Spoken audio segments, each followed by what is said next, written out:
Hello everyone, কেমন আছো সবাই? আশা করছি ভালো আছো। বিশেষ করে এসএসসি 27 এবং 28 ব্যাচে যারা স্টুডেন্ট রয়েছে তোমাদের জন্য আরও একটি প্যাসেজ নিয়ে আমি হাজির হয়েছি। এটা ক্লাইমেট চেঞ্জের উপরে 21 পেজের যে প্যাসেজটা রয়েছে, রিসাইকেল, রিইউজ অ্যান্ড রিডিউসের, এই জিনিসটা আমরা পুরোপুরি ফলো করবো আজকে আবার।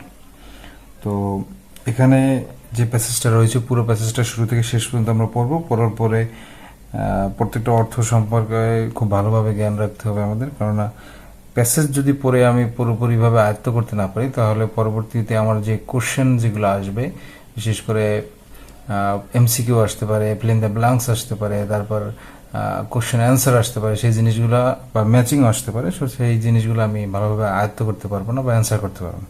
তো সেই দিক বিবেচনা করে আমার জিনিসটাকে শুরু থেকে শেষ পর্যন্ত বুঝতে হবে। তো আমি পড়ছি, তোমরা শুরু থেকে শেষ পর্যন্ত জিনিসটাকে ভালোভাবে দেখবা আর কি। প্রথম হচ্ছে রিডিউস। রিডিউস হচ্ছে কমানো, সহজ কথা। রিয়েলি, সত্যিকার অর্থে, দ্য বেস্ট থিং, খুব the best thing we can do, সবচেয়ে ভালো যে জিনিসটা আমরা করতে পারি ফর দ্য প্ল্যানেট, অর্থাৎ এই পৃথিবীর জন্য বা এই গ্রহের জন্য সবচেয়ে ভালো যে জিনিসটা আমরা করতে পারি is to use it's resources properly. অর্থাৎ আমরা সত্যিকার অর্থে এই প্ল্যানেট বা এই গ্রহের জন্য সবথেকে ভালো যে জিনিসটা করতে পারি সেটা হচ্ছে এটার যে রিসোর্স রয়েছে, অর্থাৎ এটার যে সম্পত্তি বা যে রিসোর্সেস বা যাই বলি না কারণ আমার যা গ্রহে যা কিছু আছে সেই জিনিসটাকে যদি আমি প্রপারলি মানে খুব যথোপযুক্তভাবে ব্যবহার করতে পারি তবেই সেইটা হবে সবথেকে ভালো একটা কাজ। Our unplanned activities are mainly responsible for the environmental crisis, অর্থাৎ আমাদের আনপ্ল্যান্ড অ্যাক্টিভিটিস অর্থাৎ আমাদের অপরিকল্পিত কার্যক্রম আর মেইনলি রেসপন্সিবল ফর, অর্থাৎ প্রধানত এইগুলোই দায়ী, আমাদের অপরিকল্পিত কার্যক্রমগুলোই দায়ী ফর দ্য এনভায়রনমেন্টাল ক্রাইসিস, এই যে পরিবেশগত যে দুর্যোগ বা কি বলে অভাব যেটা রয়েছে সেই অভাবটা মূলত তৈরি করেছি আমরাই। কিভাবে? অপরিকল্পিত কার্যক্রমের দ্বারা। Here are some questions you can ask yourself, কিছু ধরনের কিছু প্রশ্ন যেটা তুমি তোমার নিজেকেই করতে পারো। ইউরসেলফ রিফ্লেক্সিভ প্রনাউন ব্যবহার করেছি, নিজেকে প্রশ্ন বা কোনো কাজ করার ক্ষেত্রে। বিফোর বাইং সামথিং, কোনো কিছু ক্রয় করার পূর্বে তুমি নিজেকে নিজে কিছু প্রশ্ন করতে পারো। Do I really need this, এটা কি সত্যিই আমার প্রয়োজন? অথবা ইজ দেয়ার অ্যানাদার প্রোডাক্ট, আরও অন্য কোনো কি পণ্য রয়েছে which would do the same thing, যেটা ঠিক একই ধরনের কাজ করে but is more sustainable. Sustainable অর্থ হচ্ছে টেকসই এবং কিন্তু খুব বেশি টেকসই। অর্থাৎ কোনো জিনিস ক্রয় করার আগে আমরা যদি আমাদের নিজেদেরকে একটা প্রশ্ন করি যে এই জিনিসটা কি সত্যিই আমার প্রয়োজন, অথবা এছাড়াও অন্য কোনো জিনিস বা পণ্য রয়েছে যেটা শুধুমাত্র একই কাজ করে কিন্তু এর থেকে বেশি টেকসই, অর্থাৎ বেশি দিন সে কাজ করতে পারবে। অর আস্ক দ্য কোশ্চেন্স, অথবা এই ধরনের প্রশ্ন করো, will this last a long time, এটা কি খুব বেশি দিন টেকসই হবে? সাম আদার কোশ্চেন্স মে বি, আরও কিছু প্রশ্ন হতে পারে। ডু আই নো, আমি কি জানি, how this item was made, এই যে পণ্যটা আমি কিনলাম বা এই পণ্যটা কিভাবে তৈরি হয়েছে এটা কি আমি জানি? How it will be used, কিভাবে এটা ব্যবহার হবে, and how it will be dispose of, এবং কিভাবে এটাকে আবার মুক্তি বা নিস্তার করা হবে। কথা হচ্ছে আমরা প্রথম প্যারা থেকে একটু বুঝলাম যে আমরা এই যে গ্রহে বসবাস করতেছি সেই গ্রহের জন্য যদি আমরা কিছু করতে চাই তাহলে সব থেকে ভালো যে জিনিসটা করা হবে সেটা হচ্ছে এই গ্রহের যত রিসোর্সেস রয়েছে বা সম্পত্তি রয়েছে বা গ্রহের যা কিছু নিজের বলে রয়েছে সব কিছুকে আমরা যদি যথোপযুক্তভাবে ব্যবহার করি তবেই সেটা হচ্ছে আমাদের সব থেকে ভালো কাজ। কিন্তু আমাদের অপরিকল্পিত কার্যক্রম হচ্ছে এই প্রকৃতিগত যে অভাব অনটন আমরা দেখতে পাচ্ছি বা দুর্যোগ দেখতে পাই, এগুলোর মূলত কারণ হচ্ছে আমাদের অপরিকল্পিত কার্যক্রম। এর জন্য আমরা কি করতে পারি? কিছু প্রশ্ন নিজেকে করতে পারি যে কোনো কিছু কেনার আগে আমরা এটা বলতে পারি, do I really need this, অর্থাৎ আমার কি এই জিনিসটা প্রয়োজন, অথবা এমন কি অন্য কোনো জিনিস রয়েছে যেটা একই ধরনের কাজ করবে কিন্তু খুব বেশি পরিমাণে টেকসই, অর্থাৎ বেশি দিন যাবে। অথবা এটাও প্রশ্ন করতে পারি যে এইটা কি অনেক দিন টেকসই হবে, অথবা আরও কিছু প্রশ্ন করতে পারি যে আমি কি এটা জানি যে কিভাবে এই জিনিসটা তৈরি হয়েছে বা কিভাবে এই জিনিসটা ব্যবহার হবে এবং কিভাবে এই জিনিসটা ব্যবহার আনতে যে সময় তার কার্যক্রম শেষ হয়ে যাবে তখন এই জিনিসটাকে আবার পুনরায় ফেলে দেওয়া হবে, কিভাবে এই জিনিসটাকে করা হয়। এর পরের যে প্যাটার্ন রয়েছে সেটা হচ্ছে রিইউজ, অর্থাৎ হচ্ছে পুনরায় ব্যবহার বা পুনর্ব্যবহার। What do you think of using your own ceramic cup or mug at your school or local club? তুমি তোমার নিজের সিরামিক কাপ অথবা মগ যে ব্যবহার করো জল খাওয়ার জন্য, সেই জল খাওয়ার সেই কাপটাকে তুমি তোমার স্কুল এবং লোকাল যে ক্লাব রয়েছে সেই ক্লাবে ব্যবহার করার ব্যাপারে তুমি কি ভাবো? ইট মিনস, এটা বোঝায় there are no plastic cups to throw away. এটা দ্বারা এইটা বোঝায় যে আসলে এটা কোনো প্লাস্টিক কাপ না যেটাকে বাহিরে ফেলে দেওয়া হবে, throw away. You can wash it, তুমি এটাকে ধৌত করতে পারো, অ্যান্ড রিইউজ ইট, এবং এটাকে পুনরায় ব্যবহার করতে পারো এভরিডে, প্রতিদিন। আনফর্চুনেটলি, দুর্ভাগ্যবশত, উই আর এনকারেজড, আমরা অনুপ্রাণিত হয়ে থাকি, to buy a new improved item even if the one we have can be repaired or reused. দুর্ভাগ্যবশত we are encouraged to buy a new, অর্থাৎ আমরা আমাদের একটা জিনিস থাকতেও আমরা অনুপ্রাণিত হই to buy a new improved item, একটা উন্নত পণ্য, এটার থেকেও একটা উন্নত পণ্য কেনার জন্য, ইভেন ইফ, এমনকি the one we have can be repaired or reused, আমাদের কাছে যেটা রয়েছে সেটাকে আমরা পুনরায় ব্যবহারও করতে পারি অথবা সেটাকে আমরা পুনরায় মেরামতও করতে পারি, মেরামত করে সেটাকে ব্যবহারও করতে পারি। হোয়েন উই বাই থিংস, যখন আমরা কোনো জিনিস ক্রয় করি, we should buy those that are durable. আমরা যখন কোনো জিনিস ক্রয় করি, উই শুড বাই, আমাদের উচিত সেই সব জিনিস ক্রয় করা যেটা ডিউরেবল, অর্থাৎ টেকসই অথবা sustainable. We should use them properly, আমাদের সেটাকে যথোপযুক্তভাবে ব্যবহার করা উচিত। And have them repaired when necessary, এবং সেটাকে আবার পুনরায় মেরামত করা উচিত যখন প্রয়োজন পড়বে।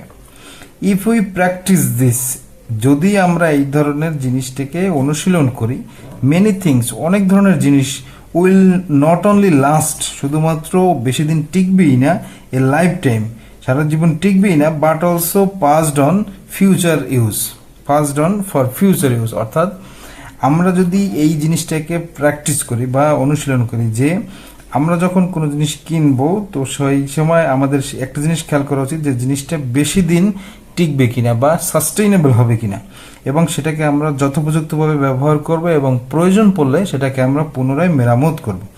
যদি এই ধরনের জিনিসটা আমরা অনুশীলন করি তবে অনেক জিনিস আছে যে জিনিসটা শুধুমাত্র আমাদের লাইফ টাইমই থাকবে না, আমাদের পরবর্তী প্রজন্মও সেই জিনিসটাকে ব্যবহার করতে পারবে।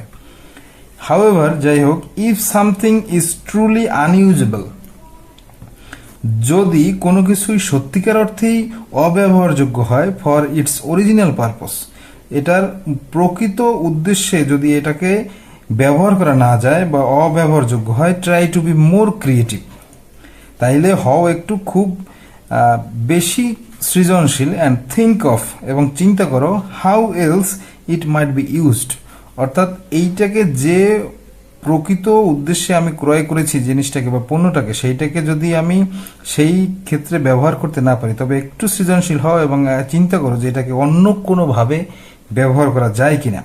When you are done with it, যখন তুমি এটা দিয়ে তোমার কার্য সিদ্ধি করবে বা কাজ করা হয়ে যাবে, থিঙ্ক অফ, এটাও চিন্তা করো, whether someone else might be able to use it, যে আরও কেউ আছে কিনা যে এটাকে ব্যবহার করে তার সুবিধা নিতে পারে। You can donate some of things to the poor, তুমি তোমার কিছু জিনিসপত্র গরিবদের দান করতে পারো। You may also sell some of your used items, তুমি তোমার ব্যবহারযোগ্য কিছু পণ্য এটাকে বিক্রিও করে দিতে পারো।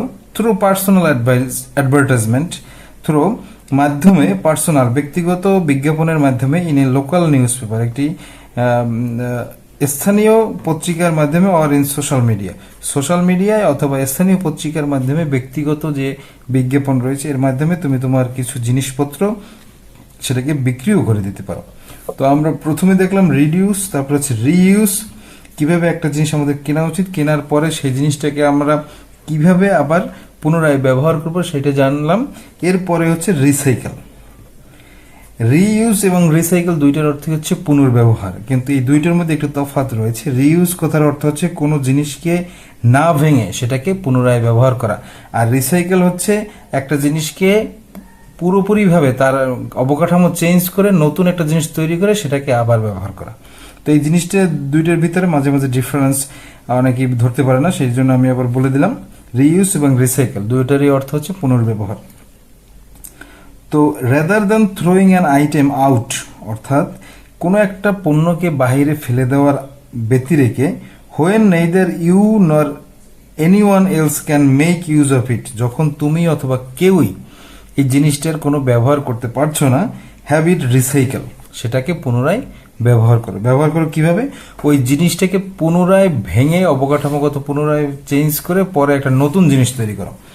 And if recycle is not possible, যদি রিসাইকেলও পসিবল না হয়, ইট ইজ বেটার, এটা ভালো হবে, to send goods to A landfill, অর্থাৎ সেটাকে সেই পণ্যগুলোকে তুমি ভাগারে পাঠিয়ে দাও, or have them burned up, অথবা তাদেরকে জ্বালিয়ে দাও।